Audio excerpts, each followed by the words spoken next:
नमस्कार जी, आप सभी लोगों का मोस्ट वेलकम है आज के सेशन में। कैसे हैं आप सभी लोग? आइए जल्दी से कमेंट में, और क्या हाल चाल है आपके।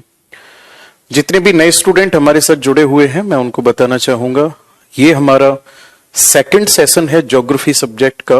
और पहले सेशन में हम लोगों ने इंट्रोडक्शन लिया था सब्जेक्ट का, और बस मैंने इतना बताया था कि शुरुआत में हमारा भारत अफ्रीका महाद्वीप से जुड़ा हुआ था। उसके बाद फिर धीरे धीरे भारत वहां से टूटकर ऊपर की तरफ खिसकना शुरू हुआ, और आज से लगभग 50 मिलियन वर्ष पहले हमारा भारत जाकर जुड़ जाता है एशिया से। तो ध्यान से सुनना, इसी दरमियान 2 से 3 कार्य हुए थे। क्या कार्य हुए थे वो मैं आपको फिर से समझाता हूं।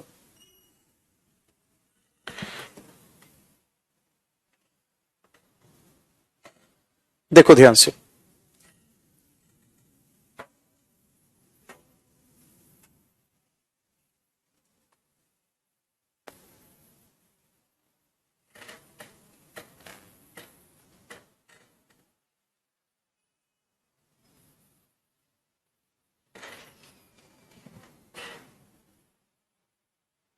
ये कंडीशन थी, और मैंने बताया था कि हमारा भारत यहां जुड़ा हुआ था,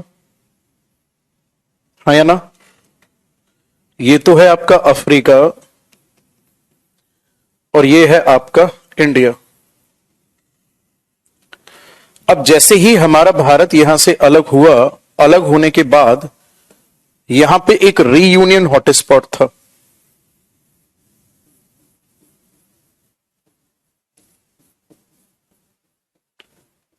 इंडियन प्लेट इस रीयूनियन हॉटस्पॉट के ऊपर से होकर गुजरी। तो इसका जो मैग्मा था वो यहां पर ऐसे यूं भरता चला गया, और इसका मैग्मा भरने से ही क्या हुआ, भारत में मिनरल बेल्ट का फॉर्मेशन हुआ। अब आप देख पा रहे हो कि इस प्लेट को अगर मैं डिवाइड करूंगा तो ध्यान से सुनना, इस प्लेट का, इंडियन प्लेट का ये ईस्ट पार्ट हो गया, हाँ या ना, और ये वाला जो पार्ट है ये वेस्ट हो गया। तो इसका मतलब साफ है कि इस मैग्मा के जमने से मिनरल्स पाए जाते हैं। तो मिनरल्स कहां ज्यादा होंगे? आपका आंसर होगा minerals found in east highly, in east side of the country minerals extract highly. That's why the heavy industrial plant in our country was established in the eastern India.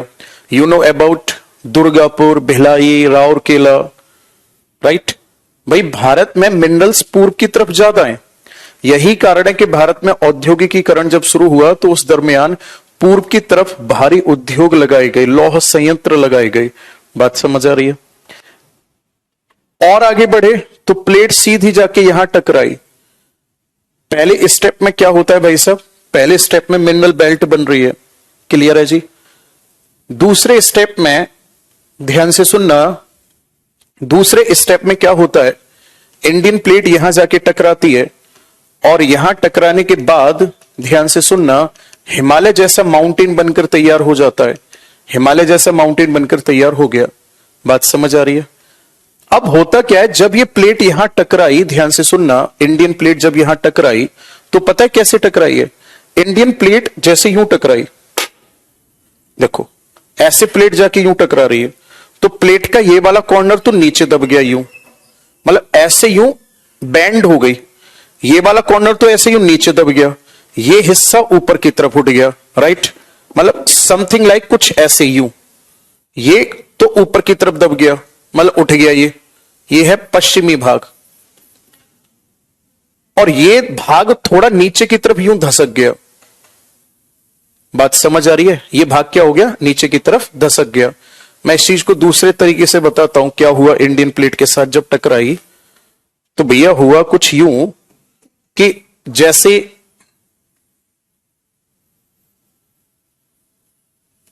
ये भारतीय plate थी, ऐसे यूं भारतीय plate मान लेते हैं, ठीक है ना। ये हमारे भारत की प्लेट है। तो ध्यान से सुनना, ये तो पश्चिमी भाग है हमारे इंडिया का, ये ईस्ट भाग है हमारे इंडिया का, और यहां माउंटेन मौजूद है, ये है आपका वेस्टर्न घाट। इधर से माउंटेन है, ये है ईस्टर्न घाट। तो हुआ क्या, जो पश्चिम बंगाल है, पश्चिम बंगाल के आसपास का क्षेत्र कुछ नीचे धंस गया। आगे बात समझ में, नीचे धंस गया, और यहां पर पहाड़ी है मेघालय की गारो, और यहां पर पहाड़ी है कौन सी, राजमहल। तो ध्यान से सुनना, राजमहल और गारो के बीच में जमीन नीचे धसक गई, तो इसी को कहा जाता है राजमहल गारो गैप। इसको मैं और आगे डिटेल में पढ़ाऊंगा। इसे क्या कहा जाता है, राजमहल गारो गैप कहा जाता है। तो राजमहल गारो गैप जो है, ध्यान से समझना, मतलब इंडियन प्लेट दोबारा से समझो कुछ नॉर्थ ईस्ट की तरफ जाकर यूं हो गई है, जैसे ये पश्चिम बंगाल और ये मेघालय, बीच का जो भाग है ना वो नीचे धसक गया है। तो यही कारण है कि पश्चिम बंगाल वाली चट्टानों का एक्सटेंशन हिमालय, उसमें मेघालय में देखने को मिलता है। तो इसीलिए कहा जाता है कि मेघालय की जो पहाड़ियां हैं वो दक्षिण भारत का हिस्सा है। आगे बात समझ में। और मेघालय की पहाड़ियों और दक्षिण भारत के बीच में क्या है, तो आपका आंसर होगा राजमहल गारो गैप है। क्या है, राजमहल गारो गैप है। बात क्लियर है। अब तक जो मैंने बोला मैं उसको लिखता हूं, बात क्लियर है। क्या पता मैं जब लिखूंगा तो और अच्छे से समझ आ जाए। मैं लिखता हूं यहां पे 120 मिलियन ईयर एगो, 120 मिलियन वर्ष पहले की बात है। क्या हुआ, Indian plate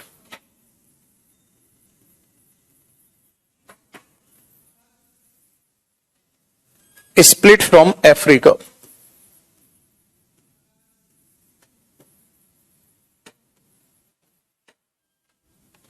and move northward.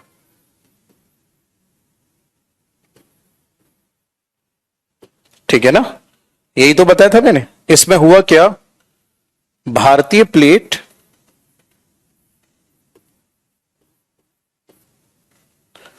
Africa से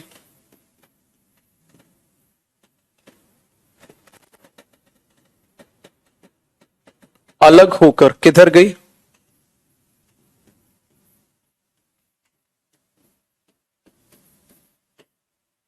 उत्तर की ओर गति करने लगी।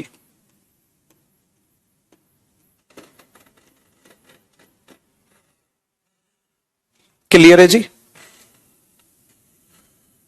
अब ध्यान से सुनना, क्या क्या हुआ। पहला मैंने बताया, सबसे पहले क्या हुआ भाई साहब, सेपरेट हुई। सेपरेट होने पर आप लिख सकते हो इसमें when it cross what, reunion hotspot, है ना। जब हुआ क्या, जब ये रीयूनियन हॉटस्पॉट से गुजरी, तो क्या देखने को मिला, अरे बताओ कमेंट में। रीयूनियन हॉटस्पॉट से होकर गुजरी तो क्या हुआ, मैंने क्या बताया अभी, मिनरल बेल्ट बनी।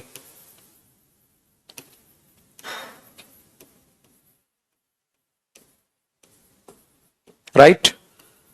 क्या हुआ इससे,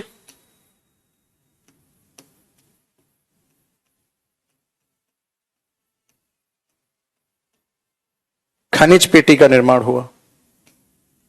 क्लियर है जी। दूसरा पॉइंट मैंने बताया, क्या हुआ, कन्वर्जेंट हुआ।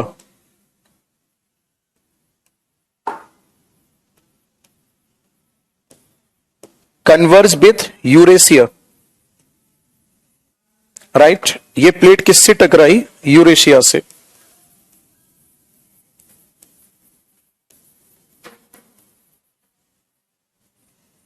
तो क्या बना,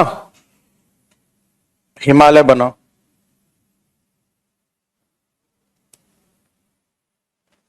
तीसरा पॉइंट आगे डिटेल में पढ़ेंगे, अभी उसको यहां डिस्कस नहीं करते।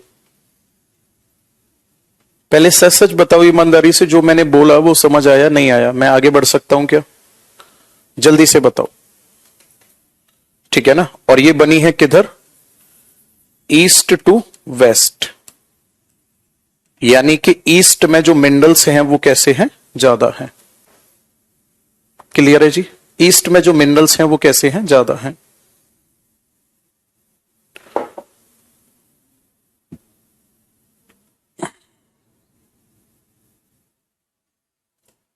पीयूष नाम से कमेंट आ रहा है, सर क्लास नोट्स लें या जीएस बूस्टर लें? देखो दोनों ही अपने आप में परफेक्ट हैं। जीएस बूस्टर एक बहुत अच्छी बुक है जिसको बहुत अच्छी तरीके से तैयार किया गया है, वो प्रिंटेड है, कंटेंट में कोई फर्क नहीं मिलेगा आपको। और जो क्लास नोट्स हैं, एसएससी क्लास नोट्स जो हैं वो हैंड रिटन है, जैसा आप लोग लिखते हो सेम टू सेम राइटिंग में है वो, तो कंटेंट वाइज कोई फर्क नहीं है। हाँ इतना जरूर हो सकता है कि क्लास में जो भी आप पढ़ोगे वो सब क्लास नोट्स में आपको लिखा हुआ मिल जाएगा, ठीक है? तो जिसको नोट्स पढ़ने की आदत है उसके लिए तो नोट्स बेहतर है, जिसे बुक पढ़ने की आदत है, डायग्राम वगैरह से पढ़ने की आदत है, उसके लिए बुक भी बेस्ट है।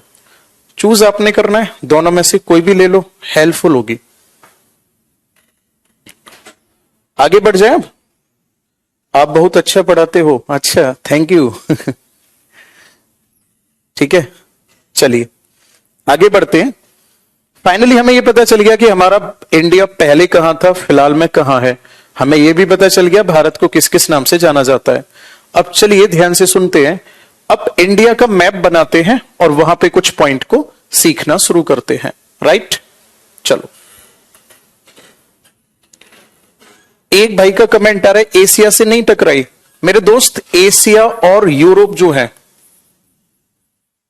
एशिया और यूरोप ऐसे समझ लो आप कि ये एक ही चट्टान के ऊपर है और इसी चट्टान को फिर बोला जाता है यूरेशियन प्लेट। मतलब यूरोप और एशिया एक ही प्लेट पर हैं, समझ रहे हैं आप? दोनों एक ही प्लेट पर हैं। आगे बढ़ जाते हैं, इंडिया के बॉर्डर के बारे में बात करते हैं।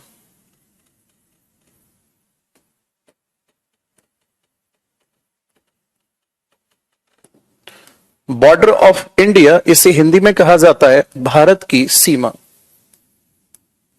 देखो ध्यान से अब इंडिया के बॉर्डर के बारे में।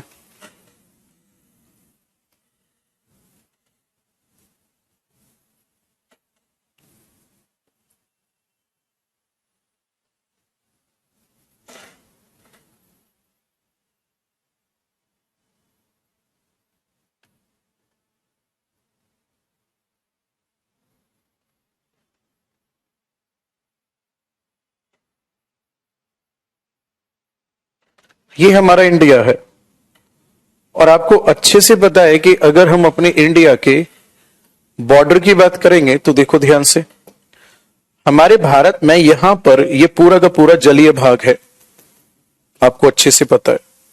और यहां पे क्या पड़ता है जलीय भाग में? अरेबियन सी।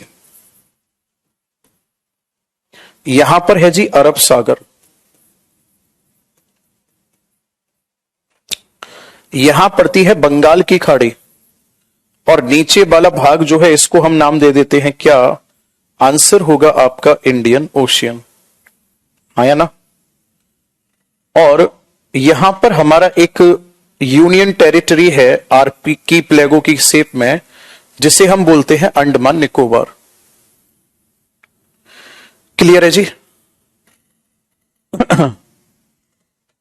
अब ध्यान से समझना,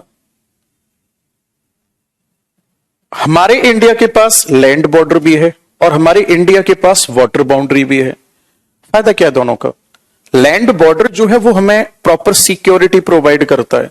वाटर बाउंड्री की अगर हम बात करेंगे तो ध्यान से सुनना, वाटर बाउंड्री किसी भी देश के पास अगर है तो उसके 3 से 4 फायदे होते हैं। पहला फायदा, जिस देश के पास जलीय सीमा है वो देश अंतरराष्ट्रीय जल मार्ग से व्यापार कर सकता है, ठीक है ना? अंतरराष्ट्रीय जल मार्ग से व्यापार करता है। वो देश जिसके पास जलीय सीमा है उसके पास समुद्री संसाधन होंगे, मछलियां होंगी, वो उसके पास पेट्रोलियम होगा उसके पास, और साथ ही साथ उस देश के पास टूरिज्म भी होगा क्योंकि आइलैंड होंगे। तो यह देखा गया है कि ऐसे देश जिनके पास जलीय सीमा है उन देशों की अपेक्षा, ठीक है, ऐसे देश जिनके पास जलीय सीमा नहीं है उन देशों में डेवलपमेंट कम देखा गया है। मेरा कहने का मतलब यह कि एक ऐसा देश जिसके पास जलीय सीमा नहीं है वो डेवलपमेंट कम कर पाएगा, जिसके पास जलीय सीमा ज्यादा है वो डेवलपमेंट ज्यादा कर पाएगा। भारत के पास अपनी जलीय सीमा है तो सिंपल सी बात है, ये भारत के व्यापार में बहुत बड़े स्तर पर सहयोग करती है। किसमें? इंटरनेशनल ट्रेड में। बात क्लियर है यहां तक? चलिए जी आगे बढ़ते हैं हम लोग। अब ध्यान से सुनना, पहली बात यह आ जाती है कि हम अगर अपनी इंडिया को नापना शुरू करेंगे तो कहां से नापेंगे। आपको अच्छे से पता होगा 2019 में धारा 370 और 35A के हटने के बाद इंडिया का मैप कुछ ऐसा हो गया है, जहां ऊपर के पूरे रीजन की अगर मैं बात करूंगा तो इसको मैं नाम दूंगा लद्दाख, इसको जम्मू कश्मीर और इसको हिमाचल प्रदेश। राइट, अब ध्यान से सुनना, हम अपने इंडिया को यहां से नापना शुरू करेंगे and this point is called Indira Col. इस पॉइंट को क्या कहा जाता है? इंदिरा कोल कहा जाता है। और ये कितने डिग्री पर पड़ता है? तो आपका आंसर होगा 37 डिग्री 6 मिनट नॉर्थ पे है, यानी भारत को हम यहां से नापना शुरू करेंगे। वहीं अगर इधर से पूछा जाए तो ध्यान से सुनना, ये पॉइंट पड़ता है 68 डिग्री 7 मिनट ईस्ट, ठीक है ना। और यहां पे स्टेट कौन सा है इंडिया का? गुजरात। और इस पॉइंट का नाम क्या है? तो आपका आंसर होगा, इसका नाम है गौर माता। इस पॉइंट का नाम क्या है? गौर माता। अब मेरी बात को बहुत ध्यान से सुनना, मैंने यहां ईस्ट लिखा हुआ है, आपके माइंड में आ रहा होगा सर यहां वेस्ट होना था क्योंकि ये तो पश्चिम है। तो मेरे दोस्त ये हेमीस्फीयर को रिप्रेजेंट कर रहा है, न कि डायरेक्शन को। हमारा इंडिया ईस्टर्न हेमीस्फीयर में है तो इसीलिए इधर भी ईस्ट लिखा जाएगा, इधर भी ईस्ट लिखा जाएगा, क्योंकि ये डिग्री में जो वैल्यू है ना, ये लाइन को रिप्रेजेंट कर रही है, न कि डायरेक्शन को। समझ रहे ना? सेम ऐसे ही हमारा इंडिया नदर्न हेमीस्फीयर में, तो यहां पे भी एन लिखा जाएगा और यहां भी एन लिखा जाएगा, because these letter indicate the direction of hemisphere. Hemisphere को रिप्रेजेंट करते हैं। पहली क्लास में बताया था ना, इंडिया नदर्न हेमीस्फीयर और ईस्टर्न हेमीस्फीयर में है।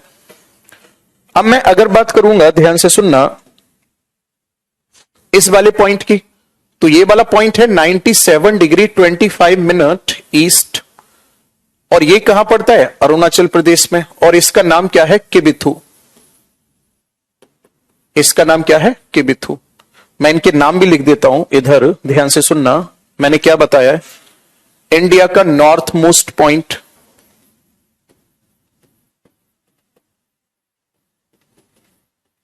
है ना, यानी कि उत्तरी बिंदु जहां से भारत शुरू हो रहा है। सेम ऐसे ही ईस्ट मोस्ट, सेम ऐसे ही वेस्ट मोस्ट। अब साउथ की बात करते हैं। भाई ये तो मैंने आपको बता दिया, ये कौन सा है? 37 डिग्री 6 मिनट नॉर्थ, और नाम है इसका Indira Col. East most Kibithu,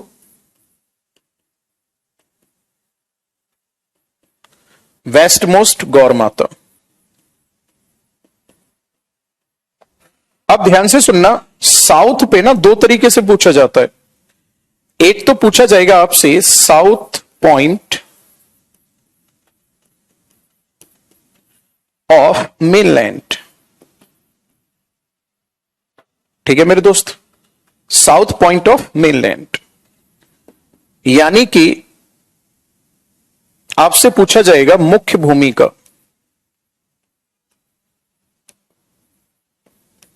मुख्य भूमि का दक्षिणी बिंदु। एक तो ऐसे पूछ लेगा, या डायरेक्ट पूछेगा south point of India, Bharat का दक्षिण बिंदु। दोनों में किस बात का डिफरेंस है इसको मैं समझाता हूं। आपके सामने जो इंडिया का मैप है, एक्चुअल में जो मैप है आपके सामने इंडिया का, दिस वन, ये पूरा का पूरा जो मैप आपको दिखाई दे रहा है येलो कलर का, इसको कहा जाएगा क्या? तब आपका आंसर होगा भारत की मुख्य भूमि, यानी कि मेन लैंड ऑफ इंडिया कहा जाएगा इसे। ऐसा क्यों कहा जाएगा? क्योंकि कहीं भी ये डिवाइड नहीं हो रहा है, तो ये भारत की मुख्य भूमि हो गई। अब बात आ जाती है कि इधर लक्षद्वीप है, राइट, इधर आपका ये अंडमान निकोबार है, तो क्या अंडमान निकोबार भारत का हिस्सा है? आपका आंसर होगा बिल्कुल है। अगर आपसे यह पूछा जाता है क्या अंडमान निकोबार भारत की मुख्य भूमि का हिस्सा है, आपका आंसर होगा नहीं, बिकॉज बंगाल की खाड़ी दोनों के बीच में स्थित है। Bay of Bengal is located between mainland and Andaman Nicobar. तो अगर बात पूछा जाता है आपसे कि साउथ पॉइंट ऑफ मेनलैंड मुख्य भूमि का दक्षिणी बिंदु, तो इसका मतलब पीले वाले भाग की बात कर रहा है। कौन से भाग की बात कर रहा है? पीले वाले की। तो इस पीले वाले भाग की बात करेगा तो दक्षिणतम बिंदु ये होगा, बोलो हाँ या ना। तो इस बिंदु का जो नाम है वो है क्या? तब आपका आंसर होगा 8 degree 4 minute north, Cape Comorin.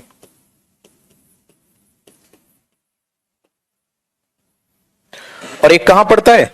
तो आपका आंसर होगा तमिलनाडु, या आप लिख सकते हो कन्याकुमारी में पड़ता है।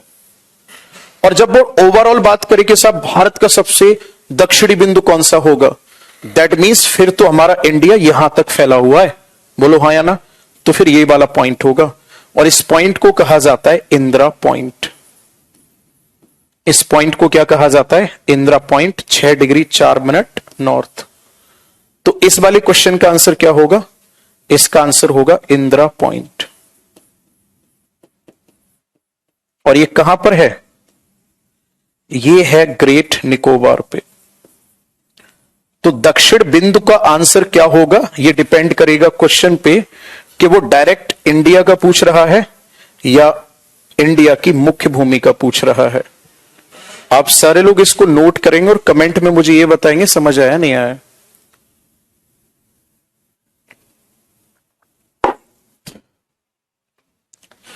ये किबिथु लिखा हुआ है। हाँ भाई,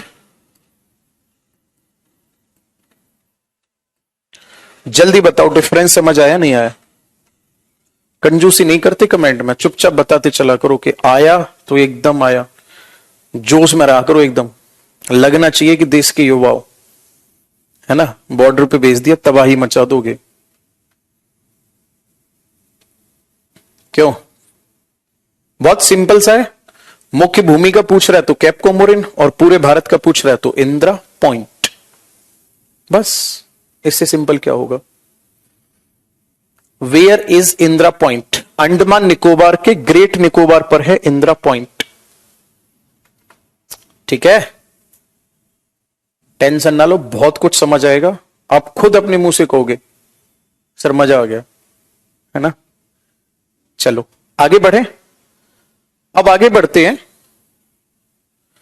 और अब पढ़ते हैं हम इंडिया के एक्चुअल में बॉर्डर के बारे में, कि हमारे इंडिया का जो बॉर्डर है वहां कौन कौन सी कंट्री मौजूद हैं। देखो ध्यान से, कंट्री पर आ जाते हैं। कौन कौन सी कंट्री मौजूद है ना।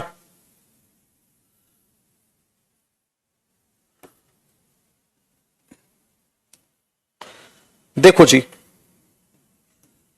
कंट्री की अगर मैं बात करूंगा तो यहां पे जो कंट्री है इसका नाम है पाकिस्तान। क्लियर है जी। इसके जस्ट ऊपर यहां पे जो कंट्री बैठा हुआ है ये है अफगानिस्तान। उसके बाद इधर जो कंट्री है इसका नाम है चाइना। यहां पर नेपाल, ये भूटान, और ये वाला है बांग्लादेश, और यहां पर है म्यांमार।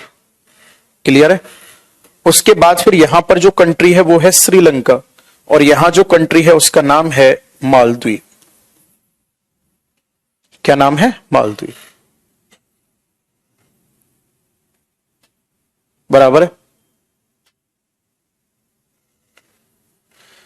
यहां से हमें यह पता चलता है कि इंडिया के अगर हम बॉर्डर की बात करेंगे तो दो तरीके से है, एक तो लैंड और एक वाटर। जो लैंड बॉर्डर है वो है यहां से लेकर के यहां तक। लैंड बॉर्डर है 15,200 किलोमीटर। अब वाटर बाउंड्री पे आ जाओ। अगर यहां से लेकर यहां तक की पूछता है तो 6100 किलोमीटर, मतलब विदाउट आइलैंड। क्लियर है जी? इस बाउंड्री में आइलैंड इंक्लूडेड है नहीं है। अगर टोटल पूछता है, टोटल का मतलब आइलैंड सहित अगर पूछता है तो यही बढ़ जाती है और बढ़कर हो जाती है 7516.6 किलोमीटर। यह भारत की सीमा हो गई। ये क्या हो गई? भारत की सीमा हो गई। क्लियर है जी?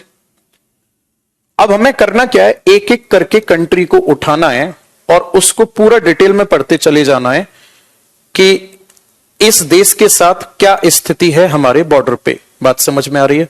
मैं शुरुआत करूंगा, कहां से करूं बताओ? कहां से शुरुआत करें बताओ आप? पहला कंट्री कौन सा पड़ा है? श्रीलंका, चाइना, पाकिस्तान, म्यांमार, आप जिसकी कहोगे वहीं से हम लोग शुरुआत कर देंगे। श्रीलंका ही पूर्व में लंका थी क्या, जहां रावण रहता था? बिल्कुल सही पहचाना है आपने, वही लंका है ये।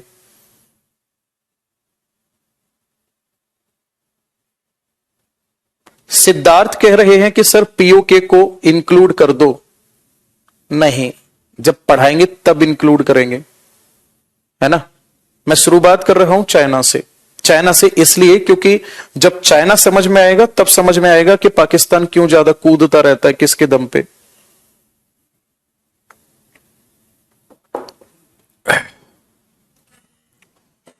आप लोग हेडिंग डालोगे चाइना।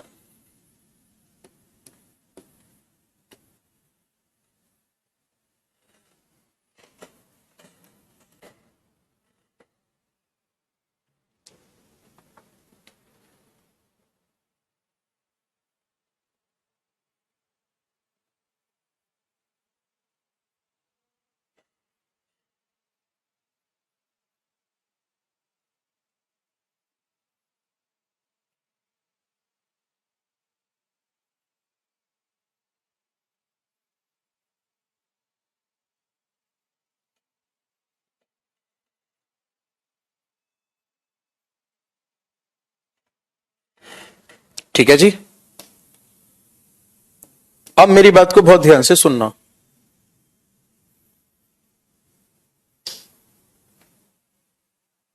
ये कंडीशन है हमारे बॉर्डर की।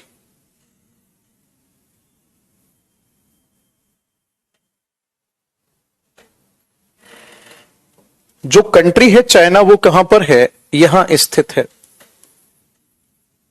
तो अगर मैं आपसे पूछता हूं कि चाइना के साथ बॉर्डर कौन कौन शेयर करेगा, तो पहला टेरिटरी तो ये हो गया, दूसरा ये हो गया, तीसरा ये हो गया, चौथे पर आ जाते हैं ये वाला हो गया, पांचवे पर आ जाते हैं ये हो गया। यही तो होंगे जो चाइना के साथ बॉर्डर शेयर करेंगे। बोलो हाँ या ना? क्योंकि बीच में तो यहां नेपाल बैठा हुआ है भाई, यहां तो नेपाल बैठा हुआ है, तो ये नेपाल का बॉर्डर हो गया। और लगभग यहां से यूं ये भूटान बैठा हुआ है। तो उसके बाद जो बचा चाइना के साथ बॉर्डर, वो किसका बचा? एक तो ये बॉर्डर शेयर होगा, एक ये होगा, एक ये और फिर सीधा ये। पहचान पा रहे हो ना? ठीक है, मैं नाम लिखता हूं। बॉर्डर शेयर होगा किसका? लद्दाख। उसके बाद फिर लद्दाख के बाद फिर हिमाचल, हिमाचल के बाद यूके, यूके के बाद सिक्किम, और सिक्किम के बाद फिर अरुणाचल। यहां तक किसी को कोई दिक्कत होगी भी? क्यों दिक्कत? बहुत सिंपल सा है। अगला पॉइंट मेरा बहुत ध्यान से सुनोगे, समझोगे। चाइना पहले यहां पर हुआ करता था। चाइना और नेपाल के बीच में एक देश हुआ करता था जिसका नाम था तिब्बत, और ये तो अपना इंडिया है ही। अब मेरी बात को बहुत गौर से सुनोगे, जो मैं आपको एक कहानी बता रहा हूं। सर, सबसे ऊपर चाइना, जो कि अपने आप में पावरफुल है, इसके नीचे बैठा हुआ एक छोटा सा देश, गरीब देश तिब्बत। तिब्बत के नीचे नेपाल, नेपाल की भी स्थिति बहुत अच्छी है, और नेपाल के भी नीचे कौन है? इंडिया। ये सीक्वेंस आप मैप पर देख पा रहे हो। तो 1906 के आसपास की बात है। उस टाइम पर हमारे यहां पर ब्रिटिश आ चुके थे। तो भारत तो भाई अंग्रेजों की मार झेल रहा था। भाई 1757 में प्लासी का युद्ध, 1764 में बक्सर का युद्ध, ये दोनों होने के बाद जो 1765 में इलाहाबाद की संधि हुई, उस संधि के आधार पर अंग्रेजों के अधिकार इतने बढ़ गए कि उन्होंने इन्फ्लुएंस क्रिएट करना शुरू कर दिया हर चीज में। तो उस टाइम पर 19वीं सदी की अगर हम बात करेंगे तो भारत तो भाई साहब अंग्रेजों के यातनाएं झेल रहा था। उस टाइम पर नेपाल जो था ये पूरी तरह से फ्री था, क्योंकि वही लॉजिक मैंने आपको बताया कि लैंडलॉक कंट्री है। अंग्रेजों ने सोचा इसके ऊपर अटैक कर भी दें तो मिलेगा क्या? भाई वहां से व्यापार में आसानी से कर नहीं पाएंगे। भारत में अगर हम अधिकार करते हैं जल मार्ग से व्यापार करेंगे, इंडोनेशिया में करते हैं जल मार्ग से व्यापार करेंगे, अफ्रीका में करते हैं जल मार्ग से व्यापार करेंगे। तो यही कारण था कि अंग्रेजों ने कभी नेपाल की तरफ देखा भी नहीं कि चल ठीक है होगा जो होगा। और यही चीज आप जनरल नॉलेज में पढ़ते हो कि ऐसा देश कौन सा है जो कभी गुलाम नहीं हुआ। अंग्रेजों ने कोई इंटरेस्ट नहीं दिखाया। नेपाल वाले क्या करते थे, तिब्बत वालों के ऊपर जब मन में आया तभी अटैक करते थे, पीट दिया, लूट लिया। तिब्बत वाले हो गए परेशान। तिब्बत वालों ने क्या किया, चाइना से मदद मांगी कि अगर आप हमारी हेल्प कर दोगे तो हम इनसे बदला ले लेंगे। और ये कब की बात है, 1906 की। 1906 में जो शासक था उस समय चाइना में, उस शासक का नाम था माछू शासक। माछू शासक ने क्या किया, 1906 में मदद करने के बजाय पूरे के पूरे तिब्बत पर अधिकार कर लिया और नेपाल से कह दिया कि भाई अब हमारे बॉर्डर पे आंख उठा के मत देख लेना। तिब्बत के साथ बहुत बुरा हुआ। कब की बात है, 1906 की। और जो माछू था 1912 में इसकी हो गई मौत। तो तिब्बत के पास बहुत अच्छा मौका था अपने आप को स्वतंत्र घोषित करने का। तिब्बत के पास बहुत अच्छा मौका था अपने आप को स्वतंत्र घोषित करने का। तिब्बत ने कहा जी हम स्वतंत्र हैं, हमारे ऊपर किसी का अधिकार नहीं है। तुरंत यहां से अंग्रेज पहुंच गए, अंग्रेजों ने अटैक कर दिया, बोले जा कर रहा है इधर आ जा। उस समय व्यक्ति था जिसका नाम मैक मोहन नामक व्यक्ति था। तो मैक मोहन नामक व्यक्ति ने कहा कि भाई मैं तुम्हारा निपटारा तो कर दूंगा बट पैसा चाहिए। और ये ड्रामा होते होते 1914 का टाइम आ गया। तो 1914 की बात है, ठीक है ना। 1914 में क्या हुआ मैं लिखता हूं यहां पे। मैंने क्या बताया आपको, पूरी कहानी को नोट्स की फॉर्म में लिखता हूं मैं। सबसे पहले ध्यान से सुनना। मैंने लिखा 1906 में चाइना ने क्या किया, चाइना इन्वेडेड तिब्बत। चीन ने क्या किया भाई साहब, चीन ने तिब्बत पर अधिकार किया।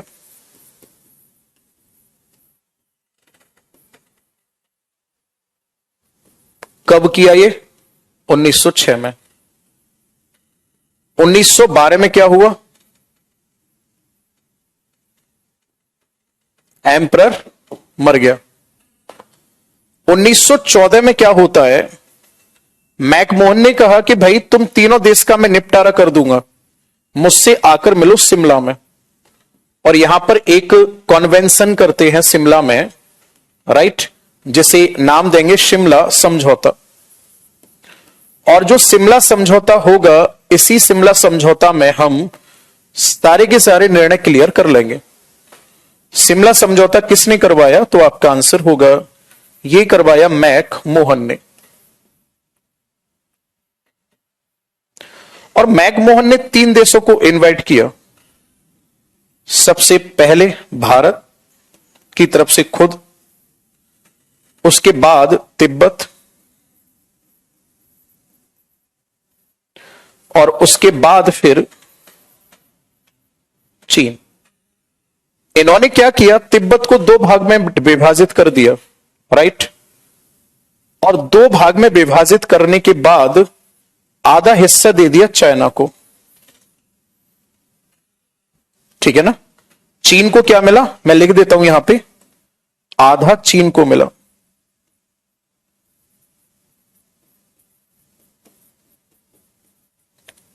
अब जो बचा भारत की तरफ का, तो इसने कहा कि भारत और तिब्बत के बीच में एक लाइन होगी और इस लाइन को कहा जाएगा मैक मोहन लाइन।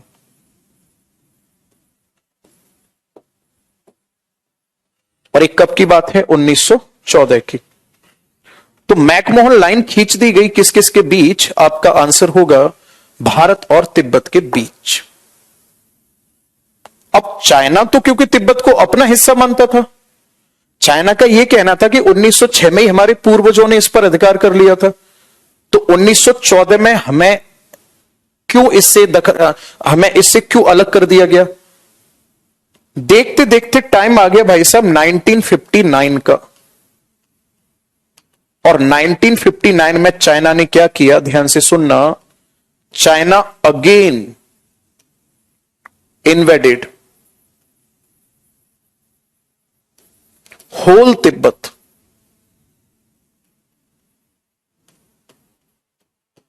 समझ में आ रही है बात? चीन ने क्या कर दिया फिर 1959 में? चीन ने पूरे भाग पर अधिकार कर लिया।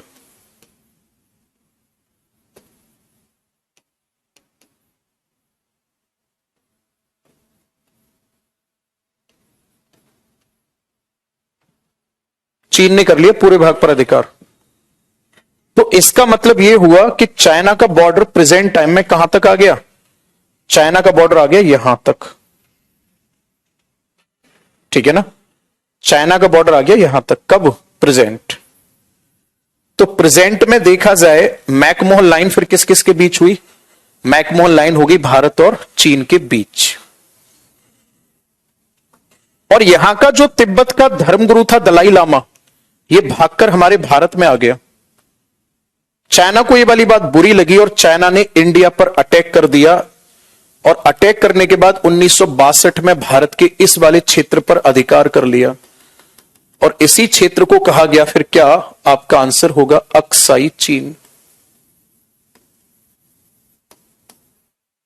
इस क्षेत्र को क्या कहा गया? अक्साई चीन। कब अधिकार किया ये? 1962 में। और जो ये लाइन है, इस लाइन को कहा गया LAC, line of actual control. सारे लोग कमेंट में आएंगे और यहां से क्वेश्चन क्या पूछे गए हैं उस बात पर चर्चा करते हैं। आपसे पूछा जाएगा किस समझौते के आधार पर मैकमोहन रेखा को खींचा गया था? आपका आंसर होगा शिमला समझौता के आधार पर। मैकमोहन रेखा कब खींची गई थी? 1914 में खींची गई थी। मैकमोहन रेखा किस किस के बीच खींची गई थी? भारत और तिब्बत। किस किस के बीच है? भारत और चीन। कब से? 1959 से। अक्साई चीन क्या है? हमारे भारत का वो क्षेत्र जिस पर 1962 में चाइना ने अधिकार कर लिया था। LAC क्या है? वो लाइन है जो भारत शासित क्षेत्र को चाइना इन्वेडेड क्षेत्र से अलग करती है। LAC का मतलब है, या इधर लिख देता हूं मैं, लाइन ऑफ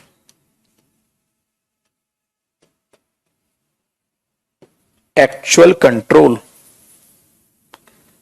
वास्तविक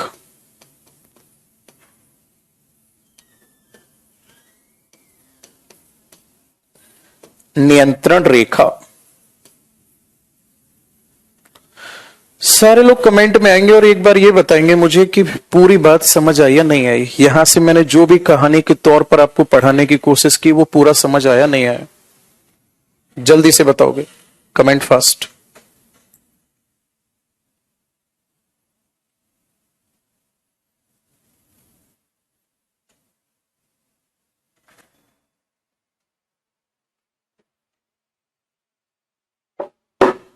please show LAC on map. आंख खोलकर देखो, LAC लाइन लिखा हुआ है। शो कर दिया तुरंत के तुरंत। मजा आ रहा है पढ़ने में, और मजा आएगा, यहां से क्वेश्चन भी टिक होंगे। मंडी परिषद का पेपर हुआ था यूपी में, उसमें क्वेश्चन पूछा गया था, ठीक है ना? उसमें क्वेश्चन पूछा गया था कि किस समझौते के आधार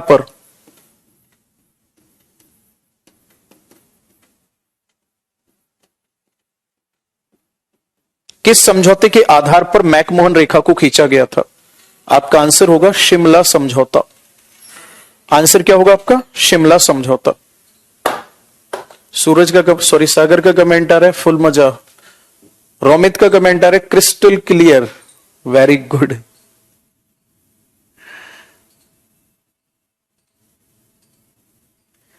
Aksai Chin was part of our country India, not Tibet, but China invaded it in 1962। मंडी परिषद क्या होता है? अरे एक पेपर होता है यूपी में, ठीक है। अक्साई चीन क्या है लिखवाता हूं मैं इसको, परेशान मत हो। आपसे अगर कोई ये पूछता है अक्साई चीन क्या है,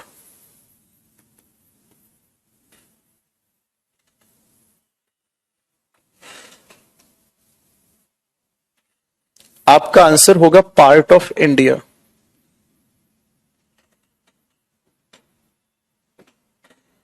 ये भारत का भाग है।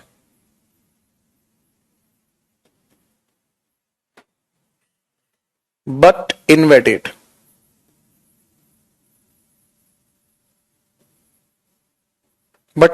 By China.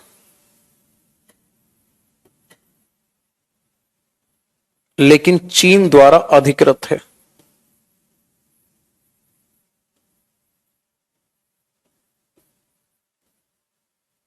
और चीन ने कब अधिकार कर लिया था?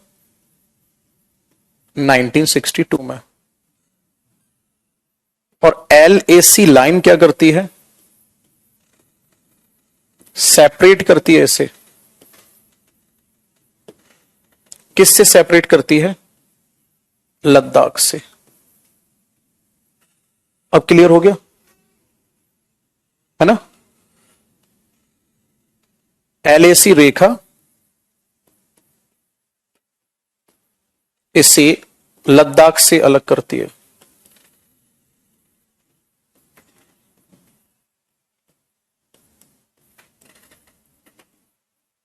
पता है इंडिया का जो मैप बनाते हैं ना हम, ये वाला,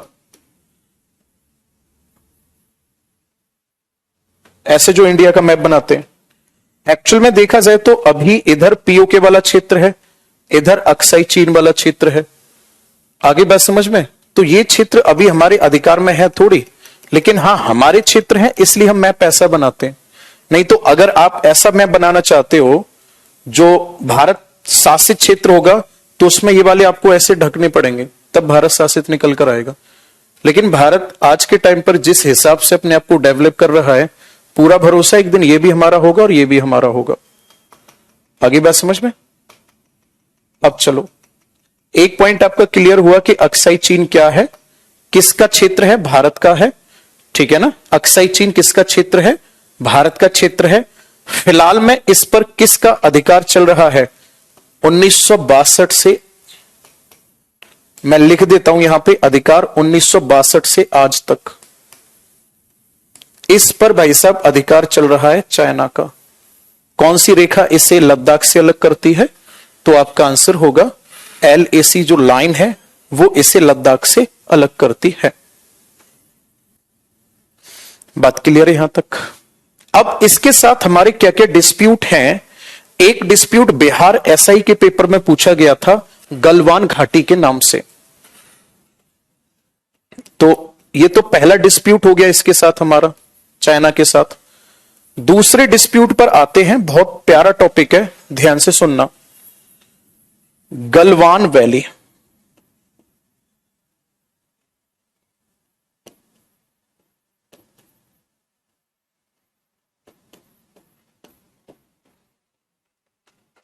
यहां पे दो शब्द लिखे हुए हैं, एक गलवान और एक घाटी। सबसे पहले हमें यह समझना है what is the meaning of valley, घाटी।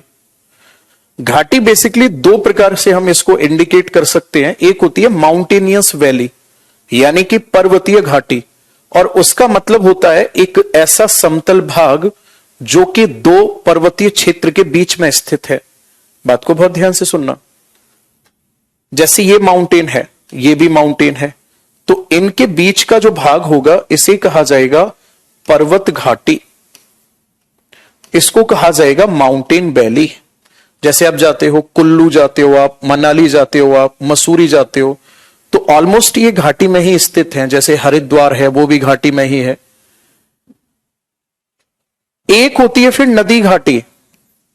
नदी घाटी का मतलब क्या है? ध्यान से सुनना। जैसे गंगा नदी है, और ये गंगा नदी बह रही है, कहां कहां बहती है गंगा नदी?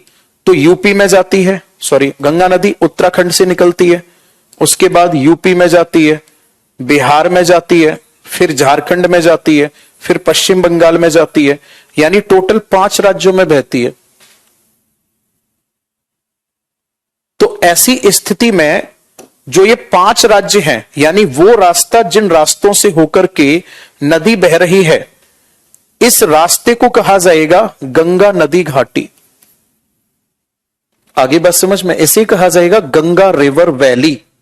The route of main river is called river valley, while flat portion located between mountain called mountain valley.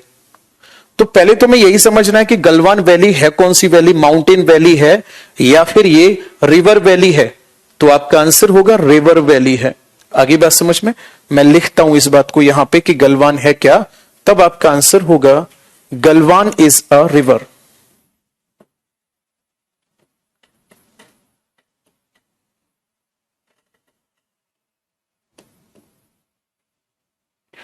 Galwan एक नदी है।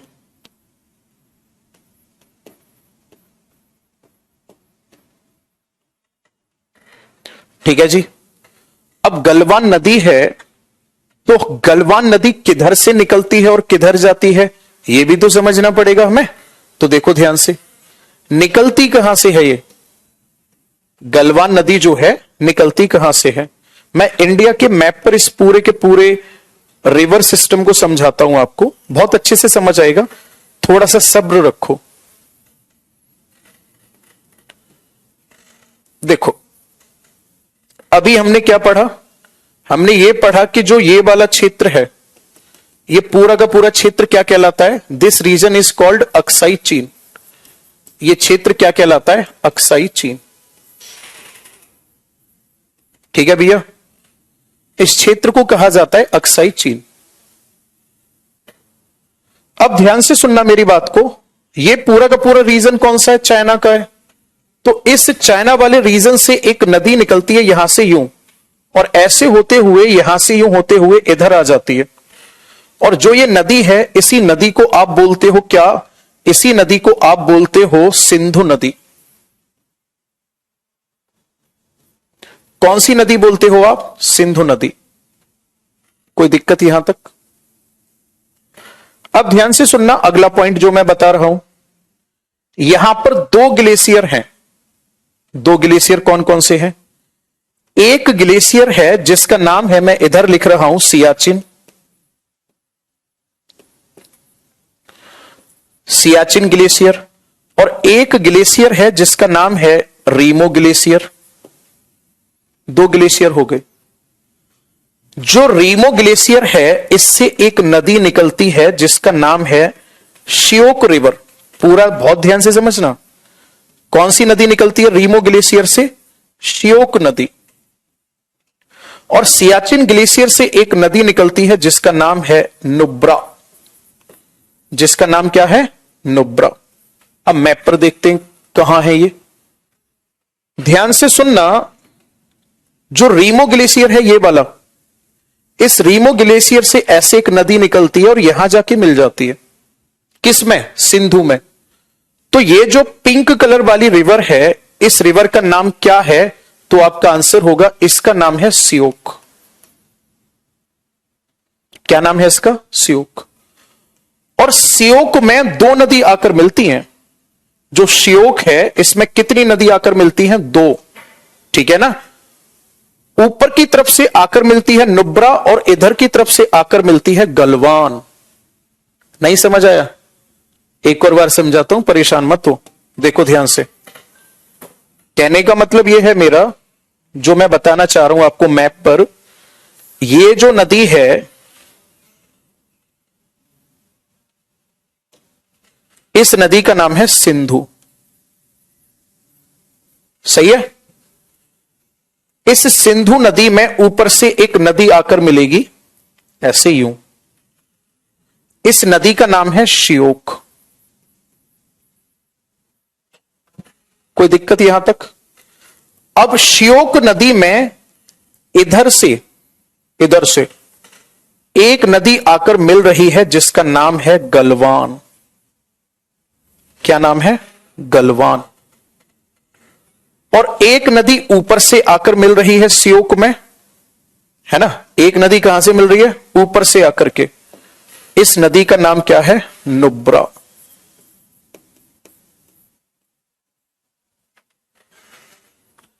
ये सिस्टम है। तो यहां से आपको साफ पता चल रहा है कि सिंधु की सहायक नदी कौन सी नदी है? श्योक नदी है। और श्योक नदी की कितनी सहायक नदी हैं? दो, एक गलवान और दूसरी नुब्रा। और ध्यान से सुनना, जो ये गलवान नदी है, यहां से मैं मान लेता हूं कि इतना क्षेत्र अक्साई चीन का है।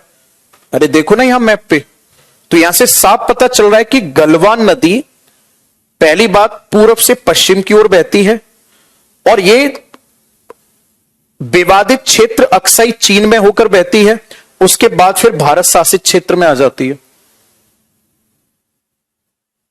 क्लियर है? और एक्चुअल में अगर आपसे पूछता है कि गलवान घाटी है कहां, तो आप क्या बोलोगे? गलवान घाटी हमारे लद्दाख के पूर्वी क्षेत्र में स्थित है। तो मेरा कहने का मतलब है कि गलवान घाटी जो होगी वो गलवान घाटी है कहां? आप देख रहे हो, गलवान घाटी का मतलब यह हो गया कि देखो यहां पे बहुत ध्यान से देखना, इधर तो बह रही है ये लद्दाख में, और इधर बह रही है ये अक्साई चीन में। हाँ या ना? तो क्या मैं ये कह सकता हूं कि गलवान घाटी जो यहां से यहां तक की है, गलवान घाटी अक्साई चीन और लद्दाख में बहती है, या अक्साई चीन और लद्दाख में स्थित है गलवान घाटी? बोलो हाँ या ना। अरे हाँ या ना। मैंने जो समझाया मैं यहां लिखता हूं, फिर बताना समझ आया नहीं आया।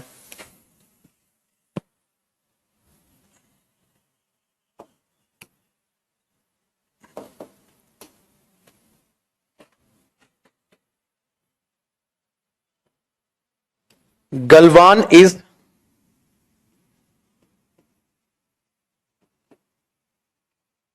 Tributary of Shyok river.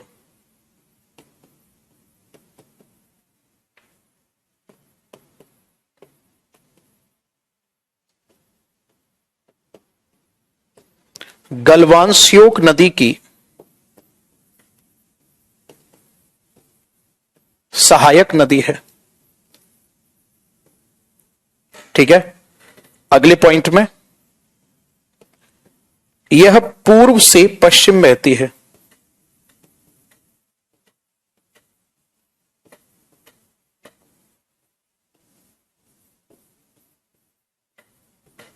है ना?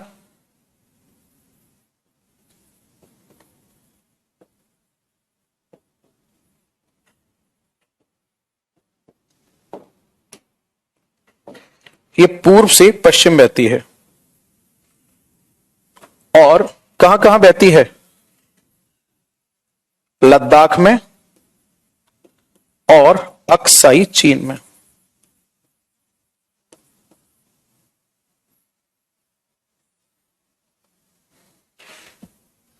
लद्दाख में और अक्साई चीन में। क्लियर है जी? तो फिर गलवान घाटी किस किस के बीच विवादित हुई? भारत और चीन के मध्य।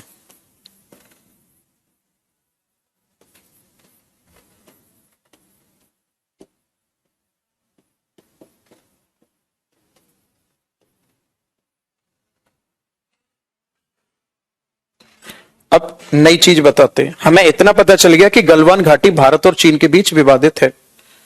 जो ये श्योक नदी है ना, इसको बोला जाता है रिवर ऑफ डेथ।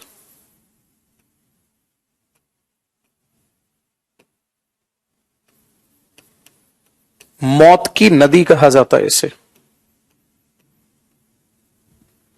मौत की नदी क्यों कहा जाता है? क्योंकि पता नहीं कितने सैनिक हमारे इसमें पैर फिसलने के कारण नदी में गिरे, और गिरने के बाद वो शहीद हो गए। क्योंकि ये एक तीव्र ढलान के नीचे होकर बहती है। पहाड़ पर तीव्र ढलान है, तो इससे जरा सा भी पैर फिसलते, ट्रक है या पैदल चलने वाले सैनिक हैं, पहले क्या होता था, एकदम से नीचे जाके गिर जाते थे। अब ये लॉकडाउन में चर्चा में आई थी गलवान घाटी जो थी, लॉकडाउन में चर्चा में आने के पीछे इसका कारण क्या था, वो चीज और समझाता हूं मैं। देखो ध्यान से,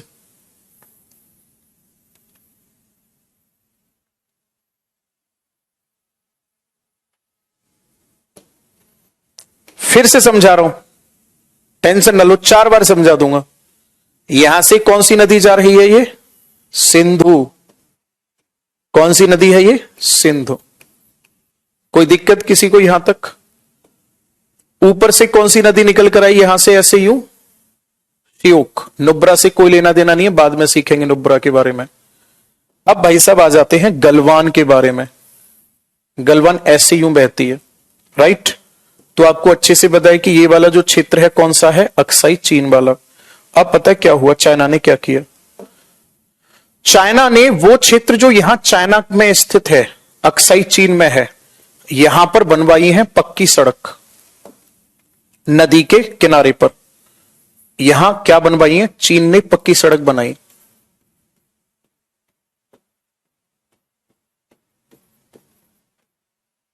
भारत को कोई दिक्कत नहीं हुई,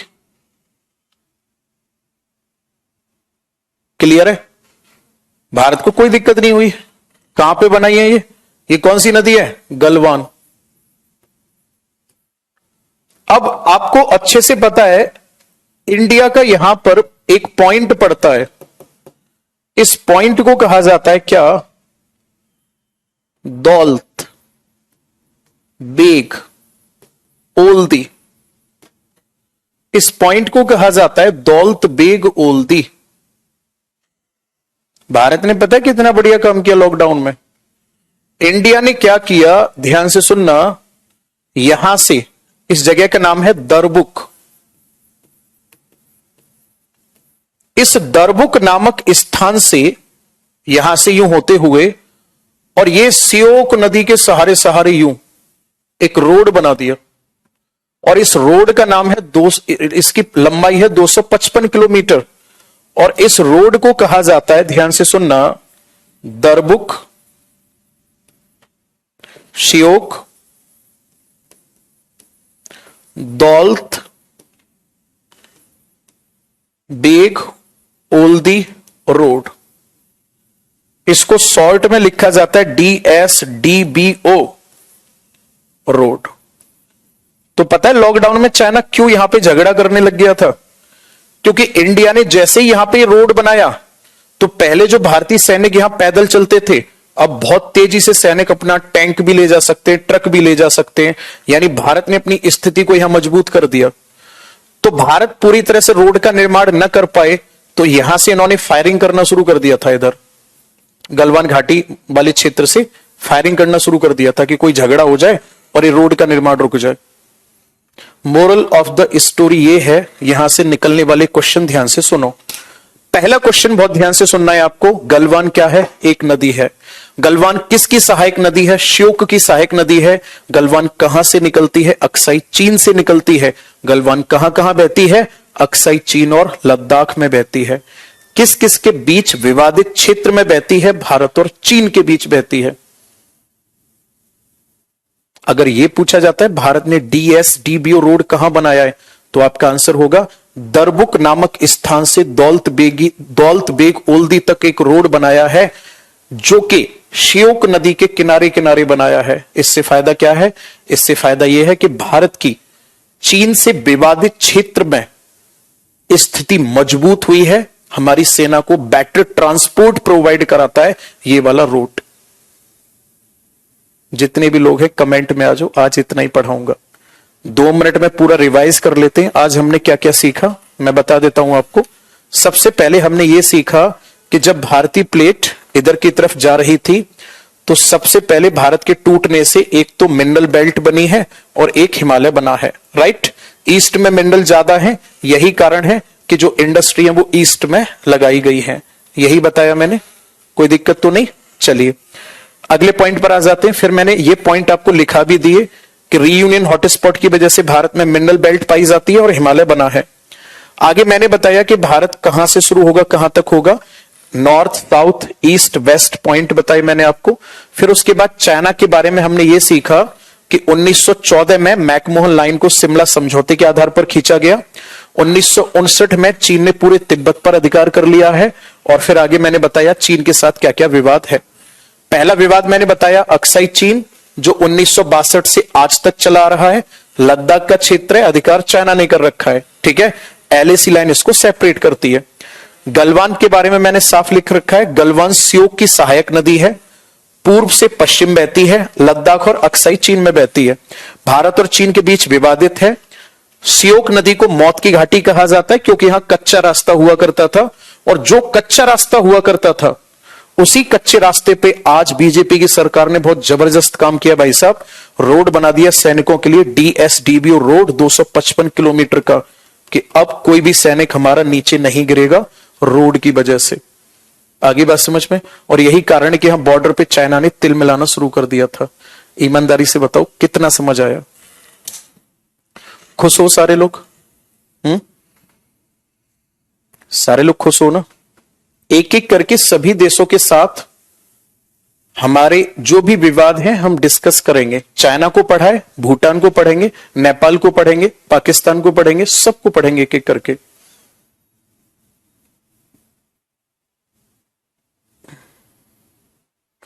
सूरज कह रहे हैं पूरा समझ आया, very good.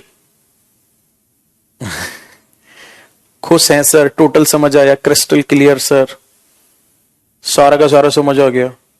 Best teacher of जियो, पूरा समझ आ गया, ultimate crystal clear sir, thank you sir.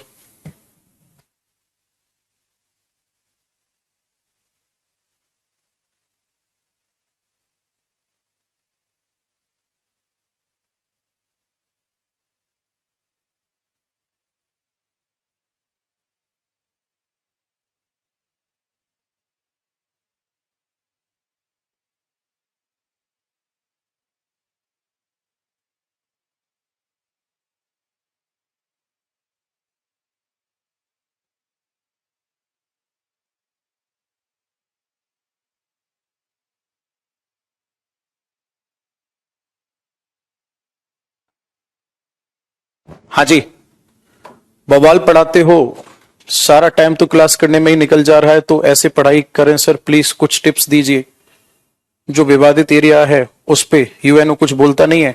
UNO ऐसे नहीं बोलता, यूएनओ ऐसे नहीं बोलता। यूएनओ तब बोलता है जब कोई वहां उसके पास जाता है। भारतीयों ने ब्रिटिश को भगाया था या अपने आप चला गया था? ये आजकल कमेंट ज्यादा वायरल हो रहा है कि इस पोस्ट को देखकर लगता है अंग्रेज हमें छोड़कर नहीं गए, हम अंग्रेजों से आजाद नहीं हुए, अंग्रेज हमसे आजाद हुए। ये सब बेकार की बातें हैं, इन बातों में न पढ़ो तो ज्यादा अच्छा है ना। सर वीओडी में क्लास 1 नहीं है, मैं चेक करा लूंगा क्या दिक्कत है, ठीक है। भौकाल है आपका, अरे भैया बस आप जैसे स्टूडेंट मिलते रहे, हम उनको पढ़ाते रहेंगे। भौकाल वगैरह तो खैर क्या ही होगा, है ना। चलिए जी, love you to all of you, thank you so much.